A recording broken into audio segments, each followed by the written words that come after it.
हाथी की है जिसका नाम था मेरी, एशियन एलिफेंट जिसको अमेरिका ने इंसानी कानून के तहत उसको फांसी दे दी है। कहानी 105 साल पुरानी, 105 ईयर्स ओल्ड। वो हाथी जिसका नाम थी मेरी, हाथी तो नहीं, वो एक फीमेल थी तो उसको हम हथनी भी बोलते हैं। उसका जन्म 1894 में होता है और 13 सितंबर 1916 में उसको फांसी दे दी जाती है। वो सिर्फ 22 साल तक जिंदा रहती है। उसका वेट करीब करीब 5000 किलो था।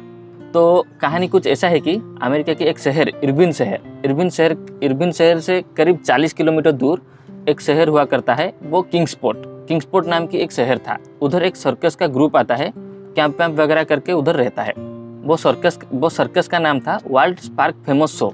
उसका मालिक था स्पार्क नाम की एक शख्स। वो सितंबर से पहले उधर आते हैं, फिर सर्कस की तैयारी करते हैं। फिर एक दिन अचानक क्या होता है, स्पार्क के साथ वो मेरी की मोहब्बत के साथ उसका झगड़ा हो जाता है।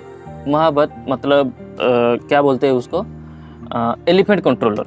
किसी वजह से उन दोनों का झगड़ा हो जाता है, कुछ कहासुनी हो जाता है। फिर मेरी की जो मोहब्बत थी एलिफेंट कंट्रोलर, वो नौकरी छोड़ के चला जाता है। इधर स्पार्क भी परेशान कि कैसे हम ये शो करेंगे, कैसे हम सर्कस करेंगे, क्योंकि एक तरह से वो जो मेरी थी वो सर्कस की जान हुआ करती थी उस टाइम। वो बहुत टैलेंटेड थी। वो 20-25 तरह की धुन अपनी मुंह से निकाल लेती थी। वो बेसबॉल खेल लेती थी, वो थोड़ी बहुत डांस कर लेती थी, वो 2 पैर में खड़ा भी हो सकती थी। तो एक तरह से वो लीड करती थी उस सर्कस को। इधर स्पार्क भी परेशान था कि इधर मेरी को कौन कंट्रोल करेगा। तो उस वक्त वो एक शख्स से मिलता है, वो है वाल्टर एल्डिज। की कहानी कुछ ऐसा है कि वो भी कुछ दिन पहले एक होटल में काम करता था। किसी ना किसी रीजन से उसको भी उधर से निकाल दिया गया। तो वो एल्डिज आता है, फिर बोलता है हाँ मैं एलिफेंट को कंट्रोल कर सकता हूँ। इधर से एल्डिज भी थोड़ा बहुत झूठ बोल लेता है कि हाँ मैं पहले भी ये सब किया हूँ, असल में वो ये वाला काम कभी नहीं किया था। फिर भी उसको बेसिक बताया जाता है, हाथी को कैसे खिलाया जाता है, हाथी को कैसे नहलाया जाता है। जैसे कि मैं आपको एक एग्जांपल देता हूँ। हाथी अगर चलता है तो उसके पीठ में उसका कंट्रोलर बैठता है। हाथी की अगर दाहिने की तरफ लिया जाता है तो उसके लेफ्ट कान में थोड़ा कुछ नोकीला जैसा चीज़ डंडे में बनाया जाता है। उस नोकीला चीज़ में उसको थोड़ा सा मारते हैं ताकि लेफ्ट साइड में मारने से वो राइट साइड की तरफ घूमते हैं।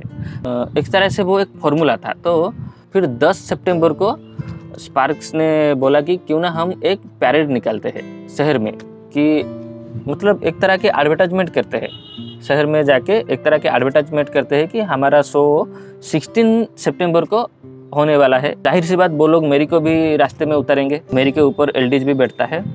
तो अचानक से क्या होता है, रास्ते में चलते चलते मेरी को कहीं से तरबूज का एक टुकड़ा दिख जाता है।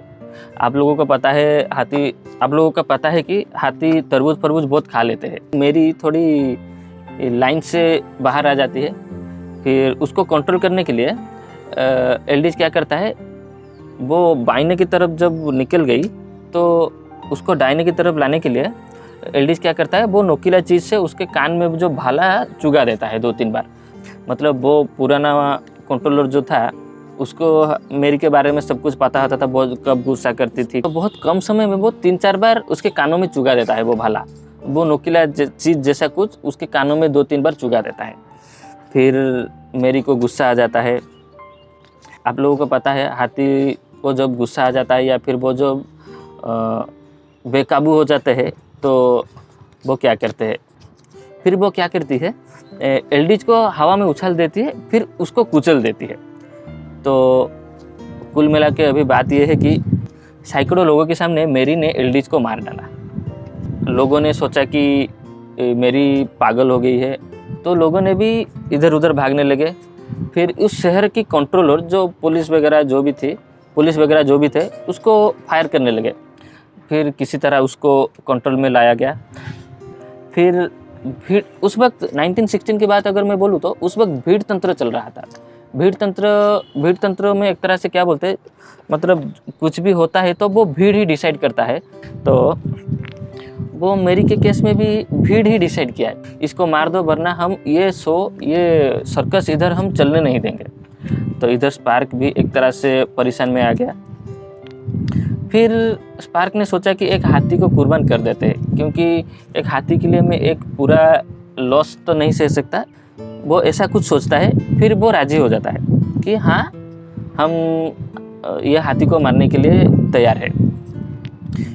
अभी तो हाथी को मारने के लिए तैयार तो हो गए, अभी डिस्कशन हो रहा है कि हाथी को मारा कैसा जाए। कुछ लोग ने डिसाइड किया कि इसको रेलवे की पटरी पर खड़ा किया जाए, फिर उल्टे दिशा में ट्रेन चला दिया जाए ताकि वो टुकड़े हो जाए और झटके से उसका मौत हो जाए। कुछ लोगों को ये सही नहीं लगा, मतलब उस वक्त जो लीडर थे उस शहर के, नेता वेता टाइप कुछ भी, तो उन लोगों को ये सही नहीं लगा। कुछ लोगों ने बोला कि नहीं, इसको करंट में मारते हैं। फिर ये तो 5000 किलो की हाथी, तो उसको मारने के लिए बहुत ज़्यादा करंट की ज़रूरत होगा। फिर ये वाला प्लान भी फेल हो गया। फिर कुछ लोगों ने बोले कि इसको गोली से मारते हैं, पर ये वाला प्लान भी फेल हो गया, इसलिए कि वो एक तरह से बहुत बड़ा हाथी, तो बहुत गोली बर्बाद होंगे। फिर स्पार्क के दिमाग में एक घिनौना आइडिया आया। स्पार्क जो एक शोमैन था, शोमैन का बिजनेस था, तो वो ये सोचा कि क्यों ना हम मेरी को फांसी दे देते हैं, और वो भी पब्लिकली। ये बात सबको अच्छा लगा, फिर सबने डिसाइड किया ठीक है, हम मेरी को फांसी देते हैं।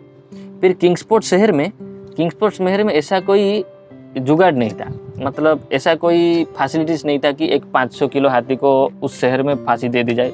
उतना बड़ा जगह तो नहीं था, कि उतना बड़ा क्रेन भी उस वक्त उधर नहीं था। फिर उस भीड़ में से किसी ने बोला कि उसको इरबिन ले जाते हैं, इरबिन शहर किंग्सपोर्ट से करीब 40 किलोमीटर दूर। तो उधर एक रेलवे यार्ड था, एक क्रेन था जो 5000 किलो तक वजन को भी उठा सकता था, तो हम उसी से फांसी देंगे। उसको अगले दिन इरबिन शहर लाया गया। वो इरबिन शहर में करीब 2500 लोगों की मौजूदगी में उसको फांसी दे दी गई। वो सेटअप को इम्प्लीमेंट किया गया। फिर एक बड़ा सा चेन मेरी के गले में लगाया गया। फिर क्रेन को ऊपर उठाया गया। जब पहली बार क्रेन ऊपर उठाया गया तो फ्लोर से करीब 5 फुट ऊपर मेरी थी। उस वक्त अचानक से वो चेन टूट गया। जब चेन टूट गया, जाहिर सी बात मेरी नीचे गिर गई और उसकी पैर और कूल्हे की हड्डी बड्डी टूट गया। तो वो दर्द के मारे चिल्ला रहा था, चिल्ला के लोगों का कान फाड़ रहा था। और इधर भीड़ तंत्र है, वो लोग खुश हो रहे थे कि मेरी एक हत्यारा थी, मेरी एक क्रिमिनल थी उस भीड़ के हिसाब से। फिर कुछ देर बाद फिर से वो वाला सेटअप इम्प्लीमेंट किया गया। फिर से मेरी की गले में वो चेन लगाया गया। फिर क्रेन को ऊपर उठाया गया। बोला जाता है कि दूसरी बार क्रेन करीब 15 फीट ऊपर ले गया मेरी को, और मेरी बहुत तड़प के मरी। बोला जाता है कि 45 मिनट तक उसको हैंग करके रखा गया, 45 मिनट तक। जब लोगों को यकीन हो गया उसका दम निकल गई है, फिर उसको नीचे लाया गया। मेरी की मौत की कहानी इधर ख़त्म होती है। ये शायद इंसानी इतिहास में पहली और आखिरी बार हो रहा है। इसके बाद से 1916 के बाद बहुत सारा एनिमल के ऊपर बहुत सारा कानून बनाया गया, मतलब एनिमल्स राइट्स। आजकल शायद सर्कस भी इसी वजह से नहीं चल रहा है, क्योंकि सर्कस में क्या होता है, एनिमल को एक तरह से तकलीफ देते हैं। तो उसके बाद से एनिमल राइट्स वाले कुछ रूल वगैरह लाए, इसी वजह से अभी शायद सर्कस बंद हो गया। कहानी तो इधर ख़त्म हो रही है। कहानी आपको कैसा लगा आप लोग कमेंट ज़रूर कीजिए। Thank you.